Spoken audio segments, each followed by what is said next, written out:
ትልቁ የእግር ኳስ መድረክ የዓለም ዋንጫ እንደ ቀልድ 39 ቀናትን አስቆጥሮ ትላንት ምሽት ስፔንን ሻምፒዮን አድርጎ ተገባዷል። ስፔን ልትጫወት ገባች። አርጀንቲና ስፔንን ላለማጫወት ታተረች። እግር ኳስ አሸነፈ። ላሮሃ ብቻውን ሲጫወት አመሸና ሌሎች አገላለጾች የታላላቅ አምደኞች አርዕስት ነበሩ። በታሪክ ለመጀመሪያ ጊዜ 3 ሀገራት ያሰናዱት ጂያኒ ኢንፋንቲኖ ታይቶ የማይታወቅ ከዚህ በኋላ የማይደገም ሲሉ የገለጹት ብዙ የተባለለት ውዝግቦች የሞሉት በ4 ዓመት አንዴ ተናፍቆ የሚደረገው ዓለም ዋንጫ 104ቱንም ጨዋታዎች ከውኑ አጠናቋል።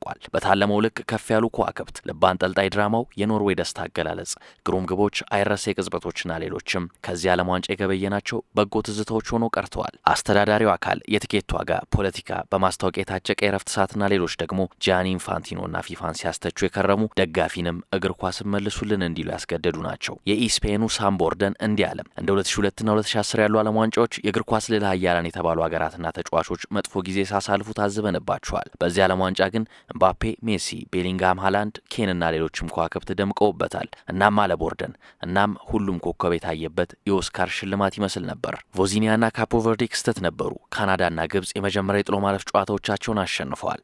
አሜሪካም ፓራጓይን ውሃ ውሃ አሰኝታ ጀምራ ጥሩ ተጉዛለች። በፍጻሜው ጨዋታ የረፍት ሰዓት የነበረው ትዕይንት ለእግር ኳስ መድረክ ያልተለመደ አይነት ድግስ ነው። በሱፐር ቦል የለመድነው ሃፍታይም ሾው ለመጀመሪያ ጊዜ በዓለም ዋንጫ ጨዋታ ሲተገበር 27 ደቂቃዎችን ፈጅቷል። እንደ ጀስቲን ቢበር፣ ሻኪራና ማዶና ያሉ የመዝናኛው ዓለም ፈርጦች ስራቸውን አቅርበውበታል። ቁጥሮችን በተመለከተ ከመክፈቻው ዕለት ጀምሮ በየዕለቱ በየጨዋታው ትኩረትን የሚስቡ መረጃዎች ሲደመጡ ቆይተዋል። ለአብነት ተከታዮቹን መመልከት ይቻላል። ደቡብ አፍሪካና ሜክሲኮ በመክፈቻው ጨዋታ ሲገናኙ በአንድ ጨዋታ 3 ቀይ ካርዶችን ተመልክተናል። ይህ ሲሆን ከ2006 በኋላ ለመጀመሪያ ጊዜ፣ በአጠቃላይ በውድድሩ ታሪክ ደግሞ ለ5ኛ ጊዜ ብቻ ነበር። ጀርመን ኩራሳውን 7-1 ስታሸንፍ የብራዚልን የማራካኛ መጥፎ ትዝታ የቀሰቀሰ ውጤት ብቻ አልነበረም። ይልቁኑ በውድድሩ ታሪክ በ4 አጋጣሚ 7ና ከዛ በላይ ግብ ያስቆጠረች ብቸኛው ሀገር የሆነችበት ቅስፈት ነበር። ስፔን አስደንጋጭ አጀማመር ባደረገችበት የመክፈቻ ጨዋታ ሚኬል ኦያርዛባል በመጀመሪያዎቹ 30 ደቂቃዎች አንዴ እንኳን ኳስ አልነካም። ይህም ቁጥራዊ መረጃዎች መሰብሰብ ከጀመሩበት የ1966 ዓለም ዋንጫ ጀምሮ ታይቶ የማይታወቅ ነው። ሜሲ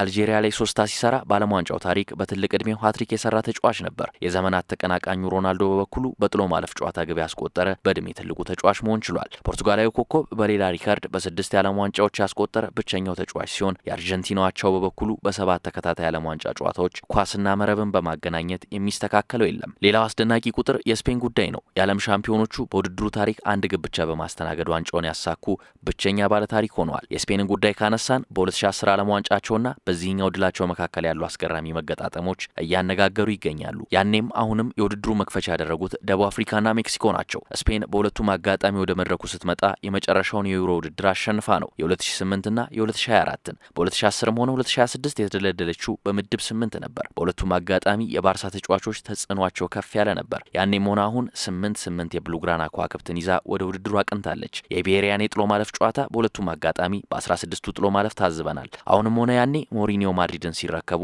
ሻኪራ ውድድሩን በአዲስ ሙዚቃ ስታደምቅ ገጥሞ አልፏል። ከሁሉም በሁለቱም የፍጻሜ ጨዋታዎች ላይ የስፔን ተጋጣሚ ሀገራት ኔዘርላንድና አርጀንቲና ጨዋታውን በ11 ተጫዋች ቢጀምሩም በ11 ተጫዋች አላገባደዱም። ቀይ ካርዶች ተመዝግበዋል። ውጤቱም 1-0 ሲጠናቀቅ በ2010 ኢኔሽታ፣ በ2026 ደግሞ ፌራን ቶሬስ ጀግኖች ሆኖ አምሽተዋል። በእግር ኳሱ ዓለም ምርጡ ወር የዓለም ዋንጫ ነው ይባላል። ያ ወር አሁን ተገባዷል። ለሌላ አስደናቂ የእግር ኳስ ወር 4 ዓመታት መጠበቅ የግድ ነው። የተሸከፉ ትዝታዎች፣ የተሰነቁ ትውስታዎች ግን እስከ መጪው 2030 ዓለም ዋንጫ ማቆያ ይሆኑናል።